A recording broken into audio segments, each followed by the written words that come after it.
réalisateur de Haiti Real Change. Il pourra répondre à vos questions in English. That's fine. I can translate it for someone who needs it. If anybody has questions. Yes, yes. Those were all great. Yeah. All the films were great. I liked all of them. Any question for? So what made you decide to do that film? Well, you know, I heard about the orphanage, and so through my brother actually, and so I just volunteered to edit what they had for video. They had video, you know, that they'd shot when they were down there, and they said, "Why don't you just come along with me instead?" And so that's what I did. So I just went down and shot. And so originally what I did is I just shot a few little vignettes for them. Right. And then when I got down there, I met Eddie Constant kind of as the baseline for the whole story, and him and his wife June. And so that's where I kind of built the story around them, but still the foundations too, working together. So that's kind of where the concept came about. And plus I thought it'd be a great story to tell, because, you know, these are, you know, you don't hear about the Haitians on the ground who actually started stuff on their own. You know, you always hear about these other foundations coming in, but, you know, these people actually started it on their own. So. Well, it was really a really uplifting film. Oh, thank you. And it's nice to see a film which is, you know, positive, and you feel uplifted instead of depressed. Yes, yeah. And, you know, the editing and the music and the cinematography, oh, everything was really smooth, everything worked really well, and it was a pleasure to watch it. Oh, thank you so much. I appreciate it. Definitely. Thank you so much. Yeah, you just stole all my comments. Thank you. How do you get that shot under the plane, like the plane was landing? That was a GoPro. They've got a mount for it that's Oh. a suction cup mount, and it can withstand 180-mile-an-hour winds. Wow. And so what we did is I had images of when we were flying in and landing, and so then I just had Ken and I said, let's just go up and make one loop and come right back down. Yeah. And he said, okay, so I just stuck that on there, and we just made sure we didn't go over any homes or anything. We just flew out and did a full circle, came back down, and then that was the footage we used. So, which actually worked pretty good, surprisingly. So those like metallic circular. Yes, there's a company out of Iowa called Sukup, and they build grain bins for big farming, you know, complex, you know, any kind of agricultural farming grain bins. And so they came and designed, after the earthquake, they designed one. They had an engineer that designed one that disperses heat. So it's 15 degrees cooler inside those bins. They can withstand 130-mile-an-hour winds and a 9 earthquake. Wow. So they're pretty much, I mean, it's the perfect kind of building. The only problem with it is galvanized. And so you have all this beautiful color down there, and then you have these silver bins. That, you know, I think that's the only thing, you know, and I know that's small, but the Haitian people love color so much, and so it's part of the culture, and so somehow they're going to have to figure out some way in the future to either, you know, there is paint that you can get, but they're thinking about creating some type of coating or something that offsets it, so that makes them more attractive. But they, you know, the people they had to sign contracts. Basically, they work and they have their own land and stuff there that they farm. And they just sign contracts. They live by a certain code on the town, and basically it's like a little town, a little village there. Yeah. So actually, even though it's metallic, they're not hot. No, they reduces heat. Yep. Yeah, it's galvanized, so it reflects. Oh wow. But then also inside it's like a double roof. I don't know how to describe it other than that. I should have probably shot more of that. But it's like a double tiered, and so when it happens is it reflects, but it also disperses out, and there's windows and everything, as you saw with the one when they kind of panned on the inside of it. So, and they're only, I think they're $5,000 a piece, and so the state of Iowa, the Soybean Association, donated $200,000, and they built 40 of them. Wow. So. When was your last visit? That was last August. And do you have time on following up the story? I don't know. You know, I've talked about, I want to go back down just because the kids were amazing. You know, that's the thing. You see these, you know, and some of these kids, after we had left, they had that hurricane that came up the coast, but Haiti had a lot of rain. And so there was one young girl that came, her whole family, she watched her whole family. I think she had a brother, parents, and one sister, and they all washed away in the river.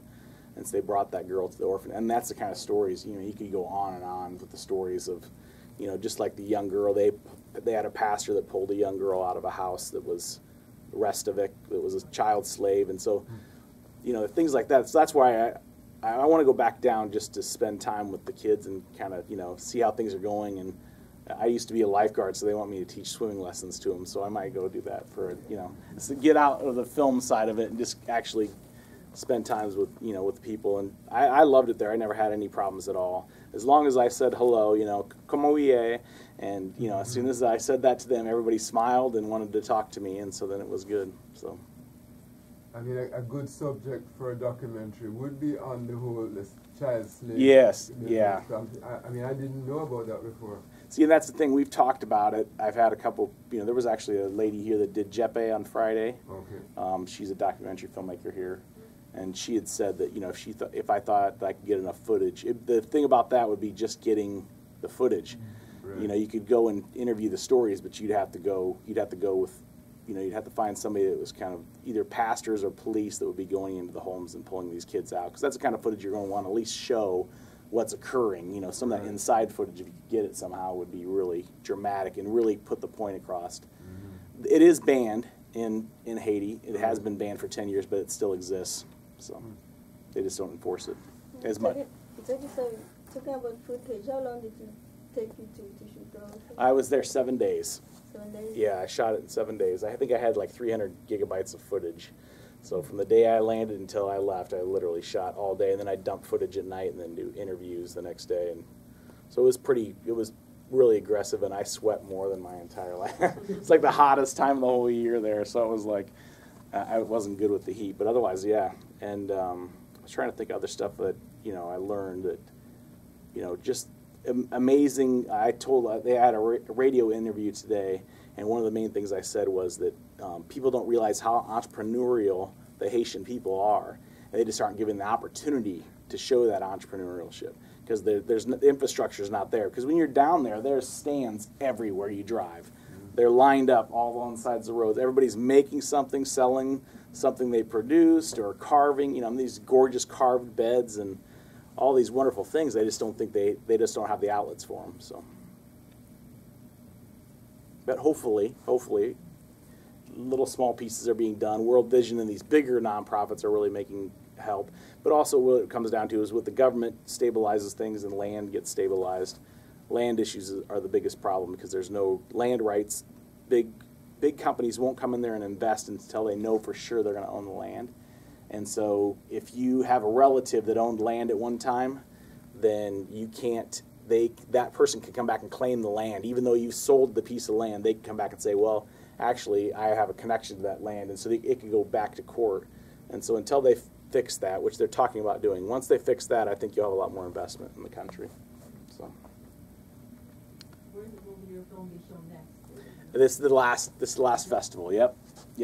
So, unless I get into Sundance, which I don't really see that happening. But that's my last entry. So, but I don't really foresee that. But I thought, you know what, I'm just going to enter it anyway. What do you have to lose? So, but yeah, it's gotten some good screening. I did it at the Chinese Theater in Hollywood too, at the Holly Shorts Film Festival, and that was a really good film festival too. And then the Omaha Film Festival kind of kicked it off for me. So. Did you work on this alone, or did you have a few people working with you? I had the one, Brittany Larson was along, and she's a photographer, and she helped me with the interviews. Okay. And then I had some of the thank yous. I had a couple editors look at things, because when I first cut it, it was longer, right, and it was just too long. And honestly, I probably could cut even more out of this right now. I mean, I overly criticize myself after I watch stuff so many times, but I could probably tighten it up to about 15 minutes. But I wanted to leave certain people in there because they played a big part in what was going on down there. I mean, I probably could have told a better story without having to have the extra pieces. But, you know, that's something you just kind of sacrifice to create, you know, what you want. But, yeah, otherwise, no, it was just me editing and shooting. But it was good to have people that came in, and it's good to have outsiders look at it. You know, it's kind of like having a screening before anybody else sees it. You know, you kind of get a feel, and they can tell you this isn't working or that's working. So, you guys have a question? Just wanted to say that I really appreciate the documentary. I like the positive outlook that it has on the non-profits, organizations that are in invested there and they pour all their hearts, all their energies. And I have two questions. Yes, yes. I don't know if that's the name of the place or if it's, well, Village of Hope. I was wondering.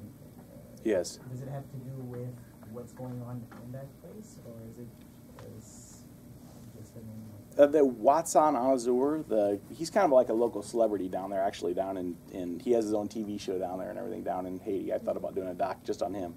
But he's a preacher, but he's also very involved in the community and does all these things. Well, his concept was, that's what he wanted to call it, the Village of Hope, that there's opportunity here for people to actually have a home. Because there's so many people there that literally live in like pieces of wood and some plastic they've found. I mean, you could still see that. That's still, you know, when you're driving around, you still see that occasionally. And so his vision was to have a village basically where people could sign on to join, and kind of like a communion in, you know, the community. They had to sign an agreement that, you know, to live by a certain code basically on the property. And so then they'd farm their own land, and so you'd be self-sustaining. And then they put the well in there. And so it's actually, they have showers and bathrooms and everything. But it's been a, you know, it's been a pretty good overall. I think he's still part of it, but he just kind of goes back and forth now. But I think they have other people actually running it for them now. But yeah, and it was mainly his thing was just give people an option, you know, give them somewhere to actually live and not have, they didn't have to pay for it. They just had to sign basically like a lease that they would live in it so long, they would upkeep, and they would do things within the community, like they'd, you know, make sure things were done, you know, the showers were cleaned on certain days, things like that. They just had to, it wasn't a freebie, they had to work for it too. So it was kind of like this nice mixture of things. And you had another question you were going to? Yes. I remember at the end of the documentary, you open up like three points. You say that there are changes that are being made in the agricultural side. Yeah. In the health side, and I forgot the third one. Yeah, that's the agricultural. I didn't have footage of the tractor because it was broken down when I was there. That would have been nice to have that, because, you know, I've got the oxen pulling. It probably would have been better to have the tractor there. But I didn't. But they have a tractor and stuff they brought down there, and actually, like the chicken coops, they built all those chickens. All those chickens go to those children.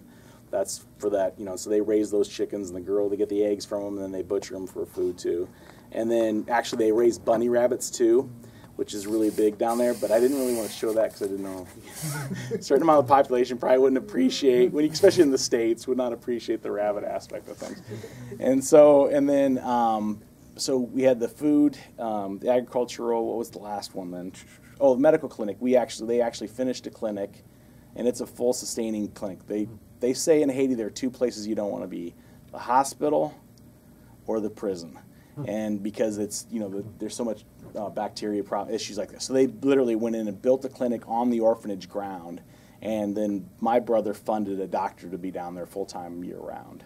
And so he takes care of all the girls, and actually he takes care of like that whole side of Lakai, because they're just not doctors to go to. There were a couple doctors we went and saw that did it out of their home. They had a small clinic, and they were from America. And they said they would work every single day, every single hour.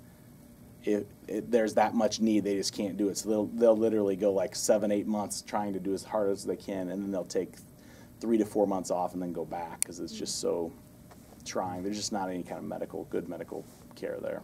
So, but that's what they needed there on the, you know, on the grounds with the children and all that other. They kind of felt like, and then the Village of Hope is not very far from there, and then just that whole area. And now that they've brought in these wells and they let other people use the wells, all these other things, you get more and more people that come that, you know, look out for them too. You know, they're trying to, you know, it's like they're working off each other. It's like, okay, you're giving here, and the girls go to actual school too. The music stuff. There were these kids that were there who had the song in the middle song. The Hunt family sang that song. Well, they were there teaching them lessons, and so then I'm at the one festival. Somebody was like, "Well, what are they really learning? They're just playing music." And I'm like, "Well, no, they're like learning. You know, they go to actual school." So, but I didn't have footage of them taking classes anywhere. But so, hopefully that answered what you're. Yeah, it does. Just wondering too. There was a shot where you can see all the girls showing their bandages. Vaccinations. Okay, Yep. is it related to the cholera? Yeah, yes. Well, they didn't have the cholera vaccine, but they did have, they had a lot of different, there is a cholera vaccine, we just couldn't get it at the time. But they did get vaccinated for polio, you know, all the basics, measles, polio, all those things they would never have had. And so, and those were all donated through, you know, medical equipment companies were donating all of those supplies. So, and then I think the cholera one lasts like 5 years, from what I understand, but we couldn't get a hold of it. So that was a problem. But I took Cipro the whole time I was down there too, because you just don't know, you know, it's an antibiotic basically, stomach, because you just don't know, even though you're trying to drink water that's good, you just don't know what you're going to get. So, and the goat and everything else, you just don't know what you're really eating all the time. But it was, people were great, the food was great, and I want to go back. It's just timing, so hopefully I can. And hopefully the film does something for it. That was the whole purpose, you know. So hopefully it does something for the country and them in general. So. And where can we find more information about